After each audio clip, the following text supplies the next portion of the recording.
welcome back to the E-Arsenal podcast. We've been away on our summer holidays, we've watched some really boring football, but it's time to get back to the Premier League, and we're here to whet your appetites with an aperitif, if you will, of the upcoming season for Arsenal. So we're going to be here over the next roughly half an hour, to talk about the upcoming season, what we've missed in the summer, what's happened, etc., and anything else that springs to mind spontaneously, as it does on this podcast. And I'm delighted to welcome back to the show Jamal. Hello, Jamal. Hello. Thanks for having me. How was your summer break? My summer break is it's been good. It's been really good. We've only had 2 days of sunshine, but yeah, I'm enjoying it. In Sweden, I thought there was. I thought they had more than that. Well, I live on the coast, and it literally is like living in London. It's always grey, windy. Mate, it's been absolutely beautiful in London. Like at least not days on end, but like for at least like. I'm making a great picture. At least a couple of weeks, like back-to-back days. Yeah, so I mean, I applaud your geographical. Isn't that the cliche though, that it's always raining in London? It's a cliche, but it's completely untrue. I remember sunny South London. It's absolutely bliss. I remember being in London like I think it was last year, and it was absolutely scorching. And it was horrible. Like it just felt like you were living, because you were boiling, because it was spit, and there was so much like pollution from the buses, the cars, and it was just horrible, man. Absolutely horrible. And I'll never do summer in London again, ever. Okay. After that. Nice little adverse for the London tourist board there. Feel free to visit London anyway, as you know. For the Arsenal, of course.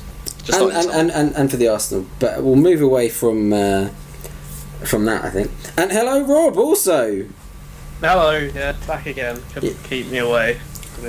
Absolutely. Pre-season special. Wolverhampton, we had about a couple of weeks ago of summer, but now we're of course basking in the glow of the Fusion International takeover. Oh, it's unbelievable, isn't it? I've just heard about it today. Like, what is it? 25 million for Talisca.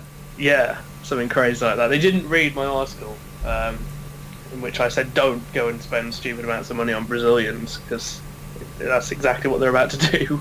Well, he doesn't. It's like it's completely nonsensical. I mean, the guy, like, I don't know that much about him. I have to be honest. I'm not a big advocate of Portuguese football, despite them winning the European Championships, which we'll get onto in a minute. It's kind of apt, actually, my non-advocation of it. But anyway, So and just to buy spend £25 million or euros. I think, is it pounds or euros? One of the two. It doesn't really matter. It doesn't. It's just a currency. That reminds me of another subject we perhaps won't get onto at this stage in the season, on the podcast even. So just to drop him in to that midfield with Dave Edwards and James Henry, and I'm struggling for Wolves here. But anyway, it's also that was just they were quite close to Julian Lopetegui, obviously the now new Spain coach. They were. There was, according to some sources, there was a deal done until Spain came to him about replacing Del Bosque. I can't understand that. Yeah, I mean, if the Spain job or the Wolves job, I think I'm going to take the Spain job. Absolutely, yeah. As convenient as it would be for me to take the Wolves job. Yeah, I mean, surely he'll miss the ball ring of a weekend. Was that's Birmingham, isn't it? That's Birmingham. Okay, fair enough. I was going to sound clever then, but once again it fell on. He wouldn't be going to the Van Centre in Wolverhampton on that weekend anyway, because it's terrible. Where is the most exclusive area of Wolverhampton? I was thinking if he bought a mansion, etc. I don't know. Maybe he wouldn't buy a mansion. Maybe I do know where one of the Wolves midfielders lives. This sounds really stalkery, but he lives next door to my uncle. I'm not going to disclose who it is or anything, but yeah, okay. Which is quite a nice area of Wolverhampton, but they're very few and far between, I must say. Again, I can't possibly comment, so yes. Bring all the hate towards me. Again, please do. We encourage that, and Rob encourages it also. So yeah, I mean, let's talk about the Euros, as we've not been here since then. I mean, like I say, Portugal European champions. Just empty silence from the two of you. It's like, well, how did that happen? That says it all, though, doesn't it, really? Portugal, champions of Europe, 2016. I mean, it's been bang average. I mean, I think average is quite generous. That tournament will perhaps go down as the worst in major tournament history. One of the worst, and perhaps the worst. When you look back at it, I mean, I think South Africa 2010 was pretty dire, but it's the World Cup, so it has a status surrounding it. So, yeah, it's going to be very difficult to beat that. Your any thoughts on how the kind of the formula for the tournament went? I know, to begin with, I thought, like, with the extra teams, I thought it's not actually going to be too bad. But once the tournament started, the teams were just dreadful, and I don't know if it's because the teams only needed so the approach was like, right, we only need 3 points here to potentially get out of the group, and I think that affected a lot of teams, but it just didn't work, and it just encouraged defensive football. I'll come to you both. What do you think, Jamal? I think for me, when you have I don't really want to say that I don't really know why it was average, and I think I'll leave that to the experts, but for me, I just, as a fan, I was not happy at all. Like, watching this football, taking time out of my personal life to make time to watch these games, and the fact that you had Wales and like Iceland going so far, I'm just thinking off, because it was, as you said, like this defensive, like teams, Portugal even, and teams that you would come to expect to play quite nice football, just decided to go with safety instead. And as well as looking at the fact that I don't think any manager really stood out aside from maybe Italy's manager. Conte, definitely, yeah. But aside from that, I mean, the quality just wasn't there at all, and that, I think, could also be a reason. But yeah, I just want to forget about it. Which is a shame, because I was looking forward to a really good summer, month-long tournament, and it just didn't materialise. Rob, what were your thoughts? I think I suckered myself into finding it exciting because there were so many late goals in the early games. I'm thinking about the Payet goal against Romania in the opening game, and it was like, oh my god, it's the tournament, the last 5-minute goal. And Berezicki, obviously. Yeah, but it was like, by the end of the group stage, I was like, yeah, but how many games have you just stuck on in the background, the corner of your room, and you half looked at them? Right. It's like you've only really taken any note of the England games, and they were terrible. So, yeah, it wasn't a great tournament. It wasn't one that I'm going to fondly remember. Yeah, you're spot on about that. I'll just say, with my setup at home, the signal here is pretty dire at some point, and for me to get BBC or ITV, I have to stick my aerial out of the window at a specific place, because my house right in front of there's a tree right in front of my house, so I have to balance the wires as with a manual aerial. And some evenings I thought, do you know what, I just can't be bothered, and I'll just stick it on iPlayer even though it's a minute behind. I don't care. So yeah, I think that speaks volumes in itself. I mean, any sort of reaction on the Iceland game, or do we all just want to forget about that? Yeah. Sounds like it. Oh, sorry. You go ahead, Neil. Oh, I was going to say, it seems like it's been about 40 years ago. Right. It seems so long ago, whereas actually it was, what, about less than a month ago? I want to say about 3 months. Yeah, it was about a month ago today. Yeah, 25th, 26th, around that time. I know. Quickly, I don't want to spend too much time talking about this, but in terms of Sweden during the Euros, Jamal, how were they perceived to have played? Quite poorly, I imagine. Worst Swedish team to ever grace an international competition. They didn't score a single goal. Yeah. A single goal. And the fact that you have maybe Sweden's best player. I mean, the problem is he did inhibit a lot of play. Yeah. It's not his fault though. This is the issue. And I'm not saying it, but his presence. No, I know. I think the issue that a lot of people in Sweden have kind of come to the conclusion that it's not his fault, it's not the team's fault, it's the trainer's fault. I mean, there's a manager here who 1 year voted for Messi for Ballon d'Or, and then the next season voted for Ronaldo. And when they asked him, why are you voting for Ronaldo this year, he came up with the kind of neutral explanation of, oh, well, I voted for Messi last year, so I thought it would only be fair to vote for Ronaldo this year. This is a man that is just, I mean, when you listen to him talk about football, he knows absolutely nothing. And he's created this team of players that are just so dependent on Zlatan. There's no real understanding, there's no, it's just get the ball to Zlatan as quick as possible. Don't pass to anyone else, you just get the ball up to Zlatan. And that's unfortunately what cost Sweden in the Euros. Yeah. I also like to apologise at this stage for completely writing off Italy and Wales, as I did. I know Matt's not here, but he would definitely pull me up on that. I mean, Italy, as far as I'm concerned, they didn't have the names in there, but then they had the defence, and then they had the wing back system, and it just worked. And playing Giaccherini in that role was amazing. Mm-hmm. I don't necessarily think it's going to be exactly the same for Conte at Chelsea. It's a completely different setup.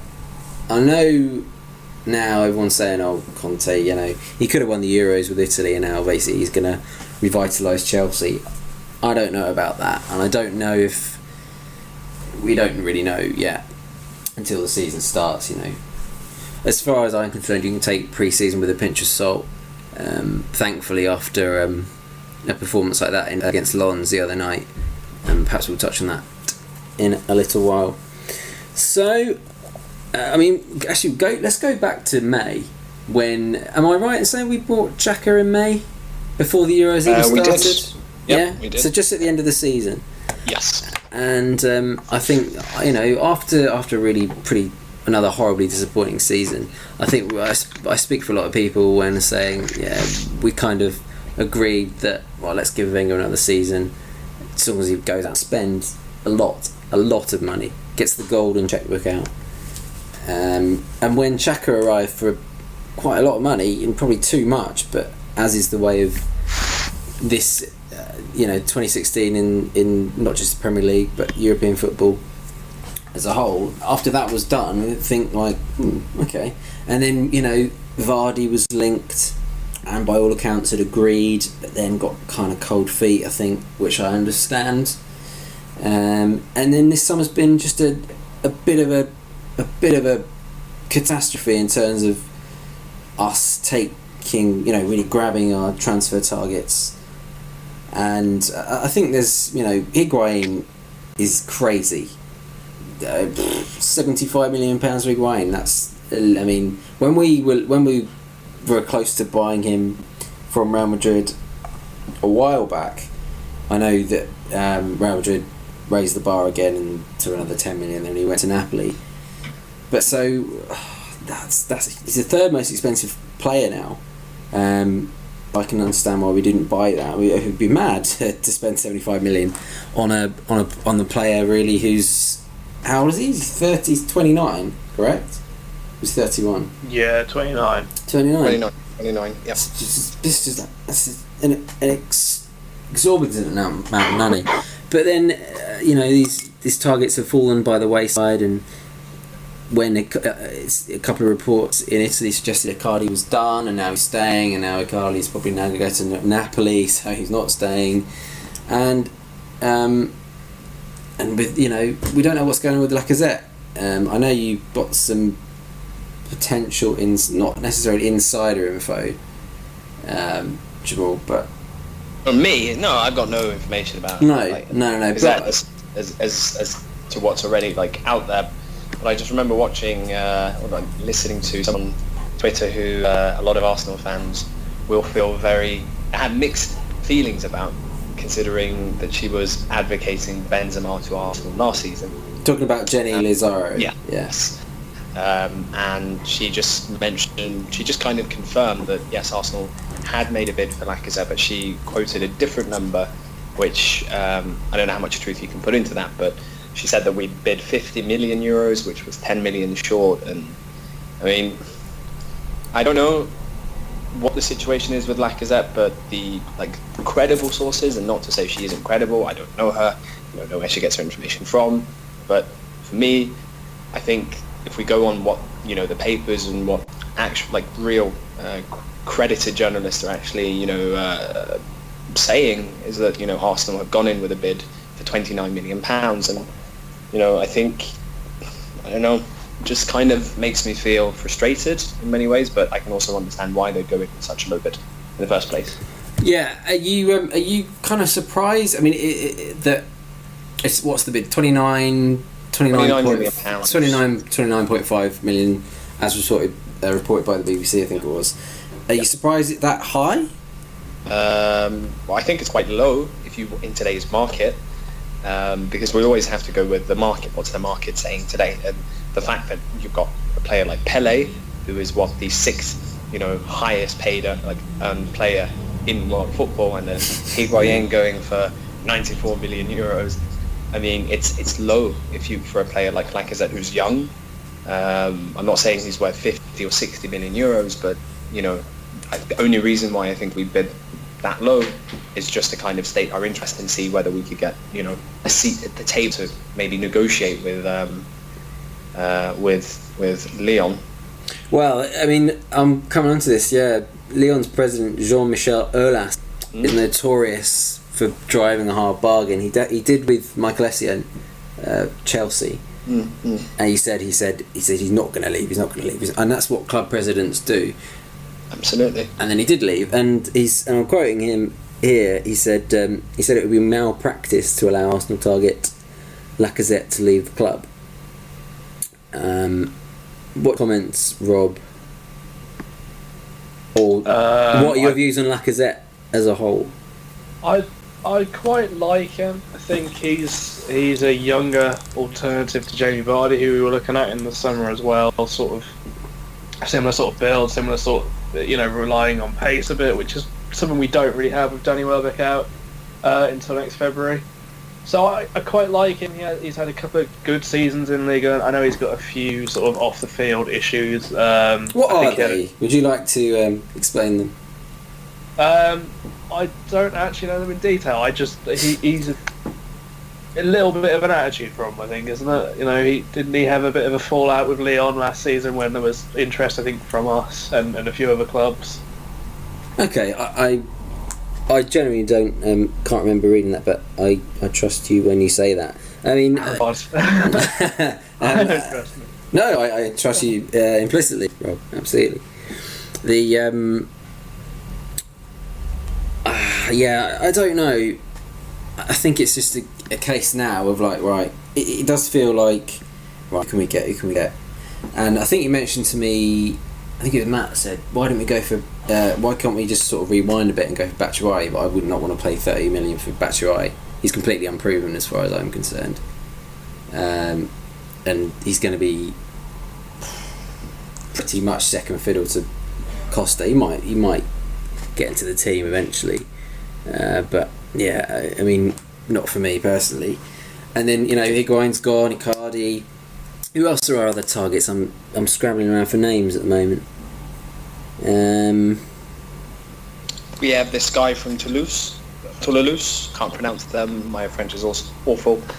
but there's a player from what's his name? Do you mean now? Oh yeah, So Wissam Ben Yedder. Yes, that's it. Heavy links with him as well. Yeah, I mean, that's kind of what we're left with, really. So I when you say it like that, I suppose Lacazette might be a pretty decent alternative, and maybe them, together with Giroud, they can create some sort of partnership. This is the Lacazette thing. I mean, he can't even get into the French national team. I don't think that's necessarily an indictment of him, but he he's a forward. Surely he can get in there ahead of Gignac. Well, I think Gignac had a really good tournament since he's been in Mexico, but he can't hit a banter with a banjo in terms of scoring goals. So I think there's more to the Lacazette not making the French squad than what people maybe know. I think there's different conflicting reports of him not being physically fit, and him having, as you said, a bit of an attitude. But there's loads of different stories. But yeah, as you said, I don't think it's an indictment on him at all. But for the money that's going about, if let's say we end up paying 55 million euros for Lacazette, would you be happy? I know I wouldn't. No way. No, I mean... And we're not going to be held to ransom. Wenger will not be held to ransom. We've seen that before. He won't do it. There's certainly players that he doesn't feel are worth that. No, you're right. If you're going to be paying that sort of money, I'd want... Because let's not forget, these sorts of signings, they're meant to be a signal of intent.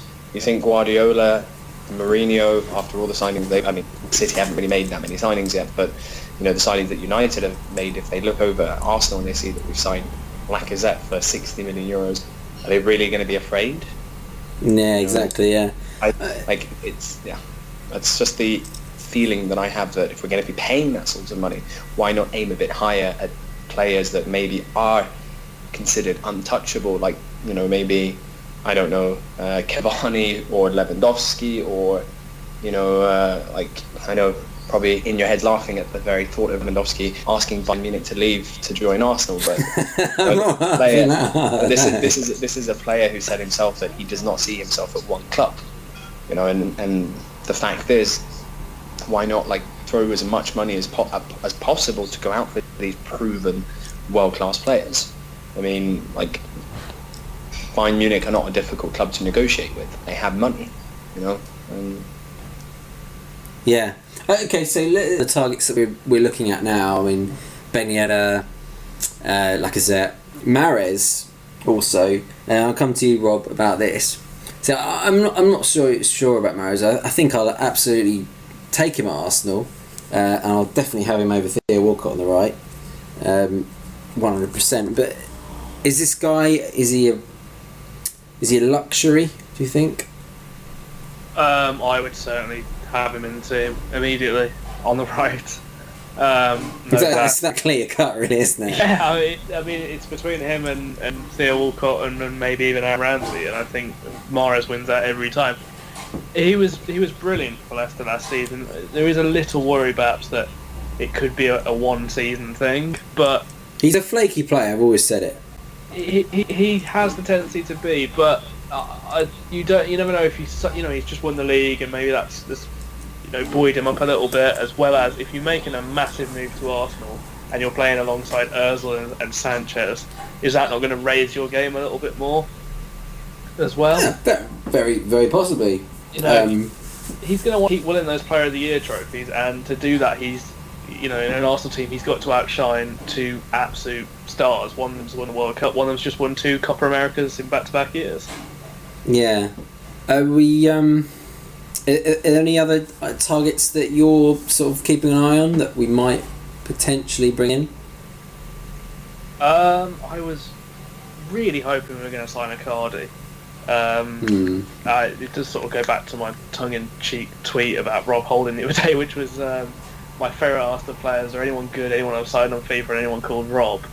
Because Icardi certainly falls into the second category. But I think he's a striker that's got quite a bit going for him.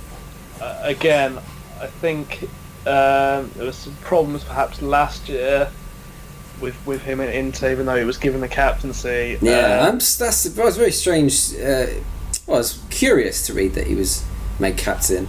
Yeah, I have to say.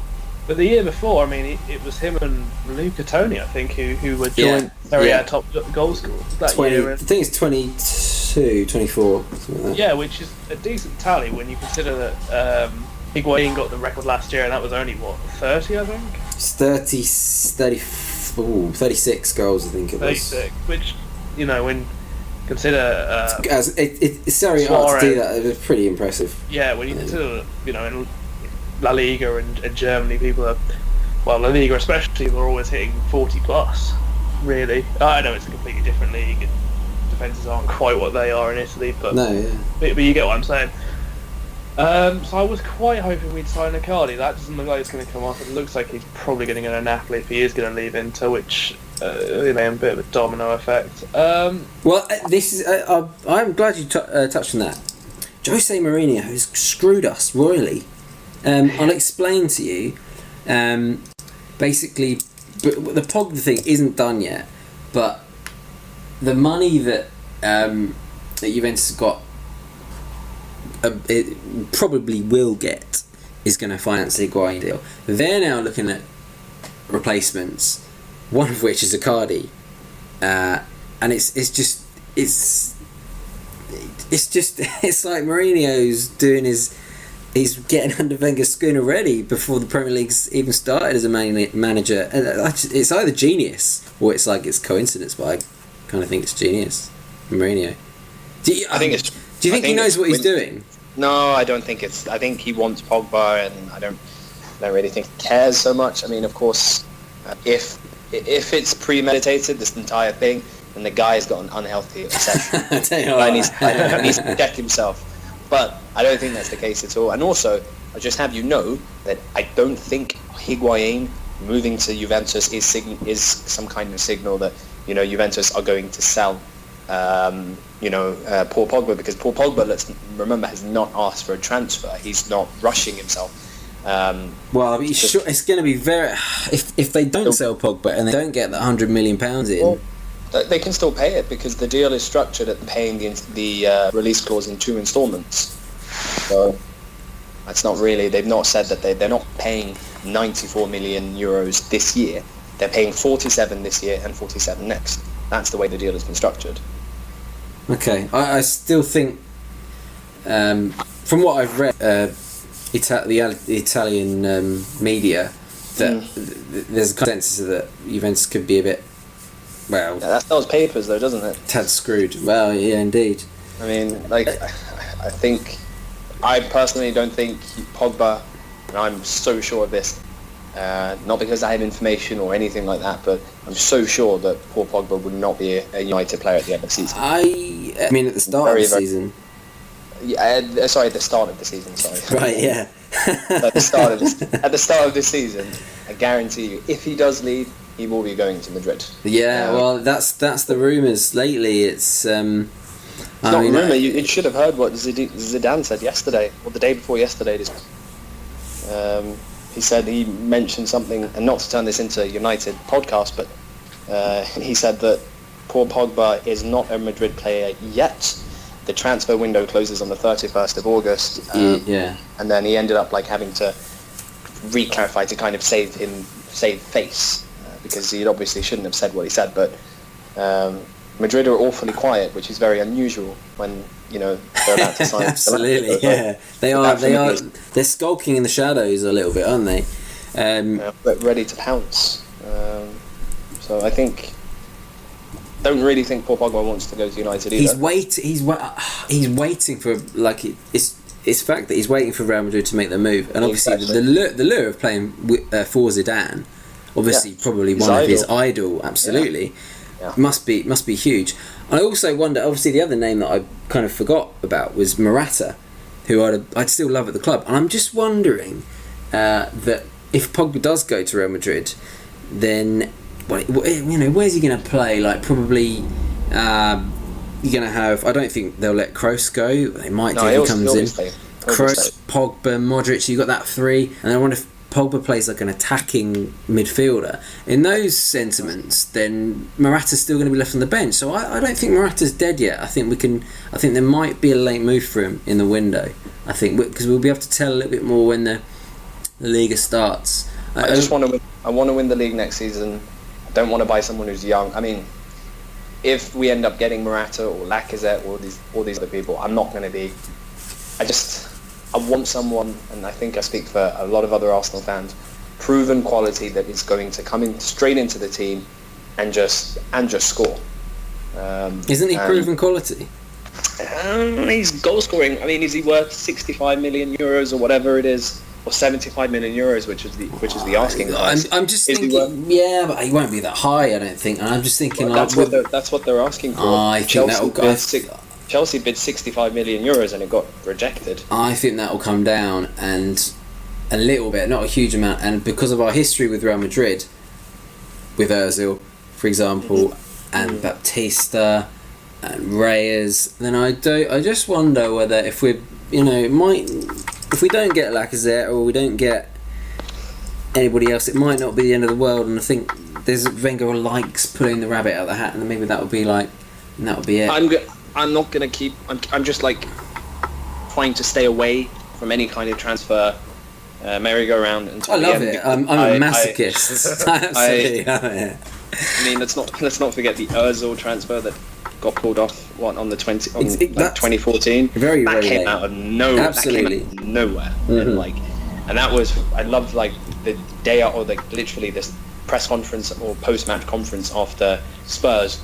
And Wenger gave that cheeky little smile where he said, "We might have a surprise for you tomorrow," because let's not forget, people were like, holding up banners, like spend some bloody money, and they were, being very anxious when we were playing against Spurs. And then the next day, Arsenal announced the transfer of Mesut Ozil. So, it's Wenger's right. At the moment, it's crazy, and it's a bit like poker. And I think a lot of movement from a lot of clubs will happen in the last sort of 2 weeks of the transfer window, because that's when teams will realise, shit, okay, deadline's coming, deals need to be made. So I don't expect anything to happen anytime soon. Indeed, I apologise for the S word that snuck out, but that's okay. So we're kind of knocking on to the half an hour time here. So I was going to talk about your predictions, your previews, because United are doing pretty good business as far as I'm concerned. Not sure about Eric Bailly. I think he's one for the future, much like when Mourinho bought Kurt Zouma at Chelsea. I mean, with Liverpool coming up, 2 weeks on Sunday? That's crazy. That's just around the corner. Are you worried? I'm excited. I can't wait. It's going to be a great game. Rob? But a little bit terrified that we don't have a striker. Is it going to be Akpom? We'll just play with a false number 9. Wenger. What? Yeah, exactly. Play with Walcott. So against Liverpool, we're going to have no Sanchez, we're going to have no Giroud, no Koscielny, no Ozil. It's a really bad time to be playing Liverpool side who've just bought Mane and Wijnaldum and. Can I just say I was excited? But I know you put it in perspective. This is what's called reality, Jamal. Yes. And you just realised your. No, I'm excited. Comments. I really am. I'm excited because if we struggle against Liverpool at home, it's just going to be a horribly poisonous atmosphere again. And it's like after everything we've said, like, right, go on, Wenger, get out and spend the money. And we thought he was going to do it, and he hasn't done it. He just hasn't. He's tried, but it hasn't materialised. And it's just like, well, this is not going to be your glorious send-off season that we all want. I'll come back to on that subject actually. Rob, I want to ask you about it. Mertesacker might possibly be the biggest blessing in disguise that he's possibly out for 5 months, but it means we have to look for another centre back, which I know we have been, but we desperately need to look for one. We can get Koscielny, a proper partner, not Gabriel, not Chambers, and I know we linked with Shkodran Mustafi now. Obviously, he scored in the Euros and generally looked pretty solid when he played. What do you think? Is this a good thing, Mertesack's injury? I don't wish injury on any player. I'm But glad he won't be up against Mane, who absolutely tore him to shreds with Shane Long last season. Correct. In that 4-0 against Southampton. But I do worry a little bit that we'll get to September 1st. It's okay. Gabriel and Koscielny can play, and Chambers and Holding. Who in their right mind is saying that? Gabriel cannot. He's just a maniac. He doesn't belong on a football pitch, as far as I'm concerned. The weird mind of we've got 4 centre backs with a 5th injured. We don't need to go and buy a 6th one, which I'm not agreeing with. But I can, I see that being the first quote in the press conference when he's asked why haven't you bought a centre after we conceded 12 goals in the first 3 games. Rob Holding's a left back. Am I correct? He's a right back. He's a right back. He can play centre half. He's a bit like Chambers in that respect. I think they want to mould both of them into centre halves, but they have played predominantly at right back for Southampton and Bolton in past lives. Yeah, I've got to be honest. I haven't seen much of Rob Holding at Bolton, but how tall is he? I thought he was quite small, quite relatively diminutive, like Vermaelen size. I think he's over 6 foot. Is he really? It's like trying to think of photographic FIFA knowledge this is. Okay. We'll probably move on from that then. Yeah, so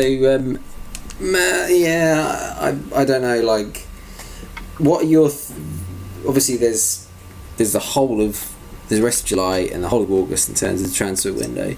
What do we think you're hoping, just to round things off? Jamal.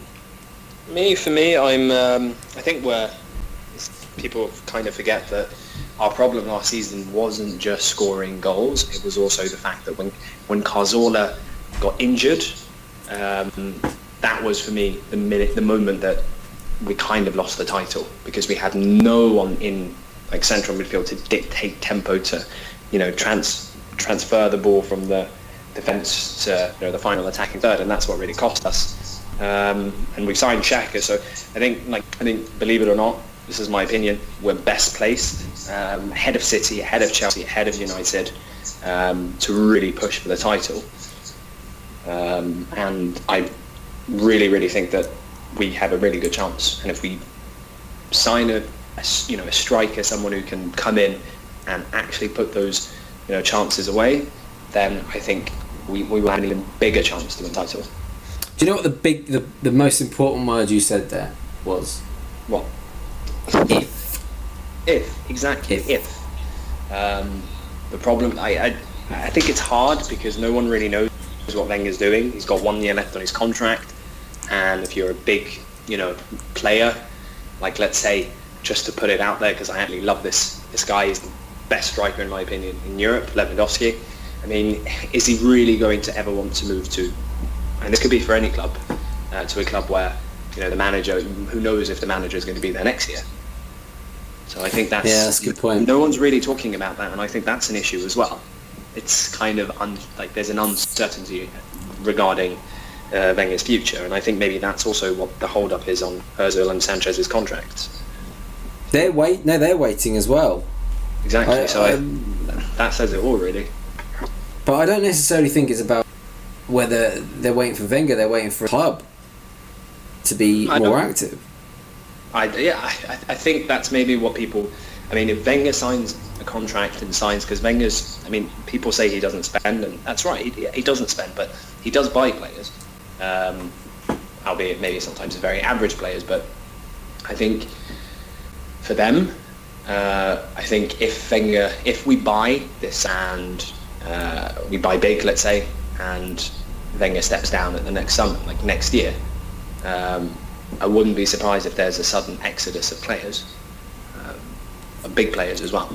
Oh yeah, but they always say that. But then hopefully we bring in someone who's actually has half an inkling about how to manage a football club. And then we've seen that with Everton with Koeman's come in, and now Lukaku talk of going is still there, but it's certainly a lot less. So when a new guy comes in, new manager who's hopefully a relatively big name, then I don't know that, but obviously we're looking at quite a way ahead into the future there, so we don't even have a clue what's going to happen this season. But I'm just worried that like it will just, it'll turn sour again, and then we'll just have a horrible. Like if we lost to Liverpool, it'd be like just have a horrible season ahead of us, and it's like it's going to be good, and then people will be booing Wenger again, and then we'll have another protest, which will be an embarrassment. If you're like, God's sake, it's like Groundhog Day literally every single year. Yeah. Which is what it is. Okay, well, so Rob, what's your prediction? So you think we could win league? I mean, I'm kind of. The league title is the thing from my mind at the moment. With this squad, I just cannot see us getting past fourth. As sad as it sounds, that's just the way it seems. I mean, like Jamal, if we were to get Mustafi, Mahrez, and pick one of Lacazette, Icardi, or Morata. And stick absolutely. Things look starting very. lineup, but I'm thinking, yeah, all right. We might tragically fail in March. But, I think more Mustafi's more and more like the Mertesacker that he was, or the old Mertesacker. But obviously more mobile because he's never had pace ever.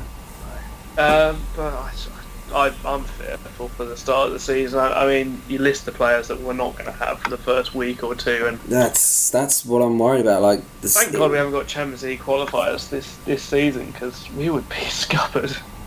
Oh, what, we don't? We don't? I thought we did. No, we don't. No, I'm only kidding, guys. Yeah, okay. Right. Sorry. Taking a place ahead. I'm just, your sarcasm scared me a little. As I What is Arsenal's summer? mess. What is Arsenal's summer without a Champions League qualifier? Like that excuse of we can't sign top players until we've, guaranteed Champions League. So, at least there's that excuse is not there this summer. It's Man City have got to play the qualifier, isn't it? Yeah, we have. It'd be interesting. I'm sure they'll pass with flying colours, etc. But okay. Well, let's sort of wrap things up there. As I say, that was a bit of a teaser, a bit of a taster for the start of the season, which is obviously 2 weeks away on Sunday, and we think at this stage we'll be coming with our first official podcast of the season on Sunday or Monday. We're trying to get hold of Adrian Clark for is that right, Jamal, from Arsenal itself, but obviously he's doing a post show on Sunday, so yes, that is right. I'm gonna, once we have the dates nailed down, which we do now, I'm gonna send it to him, and hopefully, because he has promised that he will make an appearance, a few appearances actually, so hopefully we can get him to come on that show after the Liverpool game. And we've got a few other guest presenters, not guest presenters because I'll be out of a job. Guest pundits, guests. I did that well. Guests who will come onto the show. Like the plan originally was to have a different guest each week. Probably we'll kind of space it out. There's a couple of Twitter sources there that we might be able to get hold of, and some relatively big names. So exciting times ahead for the podcast. Thank you very much, chaps. Thank you, Jamal. Thank you. What's your Twitter handle for us? Remind the listeners. My Twitter handle is the Sheriff with 3 F's. Yeah. Thank you very much, Rob. Thank you for joining us. No worries. Good to be back. Indeed. Your Twitter. Awesome. We kind of did, yeah. And as we always do, we overran, which is great. What's your Twitter handle for us? It's Rob Tonginson 94. Thank you very much. Yes, I've been Neil, your host again. You can get me on Twitter at the91st Neil. That's at the91STNEIL. I should also point out that at this point, this juncture, me and Rob are members of. In fact, Jamal is members. We are all three of us. Write for Vavel.com, and please do visit the site there for all the best. So as I say, we'll be back in about 2 weeks' time, and hopefully we've signed somebody else, but maybe not, and may or not be crying after a defeat to Liverpool, but we'll see. Let's be optimistic. Thanks again for listening. As I say, you can get us on the Facebook page and contact us on Twitter at @e_ArsenalNet. Thanks very much for listening, and we'll see you at the start of the season.